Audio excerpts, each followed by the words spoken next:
வணக்கம். இந்த பதிவு ஃபாரின் கரன்சிஸ் அப்படின்னும் தமிழ்ல அந்நிய செலாவணி அப்படின்னு நம்ம சொல்றோம் இல்லையா? அதில் என்ன மாதிரி ரகங்கள் இருக்கு? அதை பத்தி ஒரு புரிதல் வேணும் அப்படிங்கிறதுக்காகத்தான் இந்த இந்த பதிவை நாங்க இப்ப பார்க்குறோம்.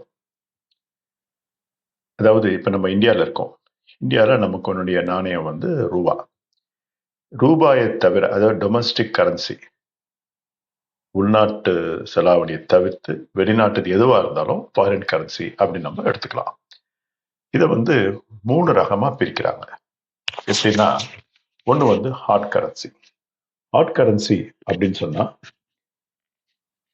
அதனுடைய குணங்கள் என்னன்னு பார்த்தீங்கன்னா, கண்டிப்பா எல்லா நாட்டிலையும் கிடைக்கக்கூடிய வாய்ப்பு, அதிகமான விலை ஏற்றங்கள், இறக்கங்கள், மதிப்பு ஏற்றங்கள், இறக்கங்கள் இருக்காது. ஓரளவு ஸ்டேபிளா இருக்கும். அந்த மாதிரி கரன்சியை வந்து நம்ம ஹார்ட் கரன்சின்னு சொல்றோம். இதுக்கு வந்து இது கிடையாது. அதாவது வேல்யூ குறையாது. அதனால சர்வதேச வியாபாரத்துல இந்த இந்த மாதிரி ஹார்ட் கரன்சி தான் விரும்புறாங்க. இதனுடைய எக்ஸாம்பிள்ஸ் பார்த்தீங்கன்னா, US dollar, euro, Japanese yen, British sterling, Swiss francs இதெல்லாம் வந்து ஹார்ட் கரன்சிஸ். அடுத்த டைப் வந்து மைனர் கரன்சிஸ். ஹார்ட் கரன்சி மாதிரி இல்லாம ஓரளவு ஸ்டேபிளா இருக்கும், ஓரளவு எல்லா இடத்துலையும் கிடைக்கும், ஆனா ஒரு ரிஸ்க்கும் உண்டு. இது அதிகமா வந்து உலக வியாபாரத்துல பயன்படுத்துறது இல்லைன்னா கூட, ஆனா இதை வந்து அங்கீகரிச்சிருக்காங்க. இதுல வந்து வியாபாரம் நடக்குது. இதனுடைய எக்ஸாம்பிள் பார்த்தீங்கன்னா, Canadian dollar, Australian dollar, Swedish krona. 3வது ரகம் பார்த்தீங்கன்னா, எக்ஸோட்டிக் கரன்சிஸ். கவர்ச்சிகரமான செலாவணி அது. இதனுடைய இது என்னன்னா, இதுக்கு வந்து நிறைய இடத்துல கிடைக்காது. ஏறும் இறங்கும்.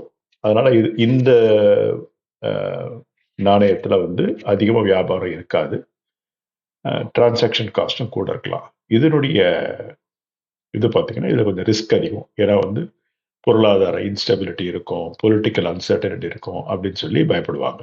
அது தவிர அந்தந்த அரசாங்கங்களும் இடையில நுழைஞ்சு இதுக்கு ஒரு வேல்யூ ஒன்று திடீர்னு ஃபிக்ஸ் பண்ணுவாங்க. இந்த மாதிரி கரன்சியினுடைய எக்ஸாம்பிள்ஸ் பார்த்தீங்கன்னா, Thai baht, Turkish lira, South African rand, Brazilian real, Indian rupee எல்லாம் வந்து இந்த ஒரு ரகத்துல தான் வரும். என்ன ஒரு ஒரு வருத்தமான ஒரு விஷயம்னா, 75 வருஷத்துக்கு மேல ஆச்சு நமக்கு இண்டிபெண்டன்ஸ் வந்து.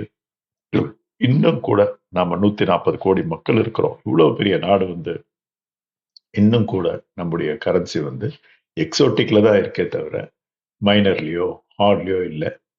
இவ்வளவு தூரம் அதிகமா உள்ள ஒரு பொட்டன்ஷியல் உள்ள நாடு இது. இது 760 மாவட்டங்கள். ஒவ்வொரு மாவட்டத்திற்கும் ஏதாவது ஒரு பொருள் நம்ம உலக சந்தையில கொடுக்கக்கூடிய ஒரு வாய்ப்பு இருக்கக்கூடிய நாட்டுல வந்து நம்மால வந்து பெரிய அளவுல வியாபாரம் வந்து பண்ணி நம்முடைய கரன்சி மேல் லெவலுக்கு கொண்டு போக இன்னும் நம்ம நிறைய ஒர்க் பண்ண வேண்டியதா இருக்கு.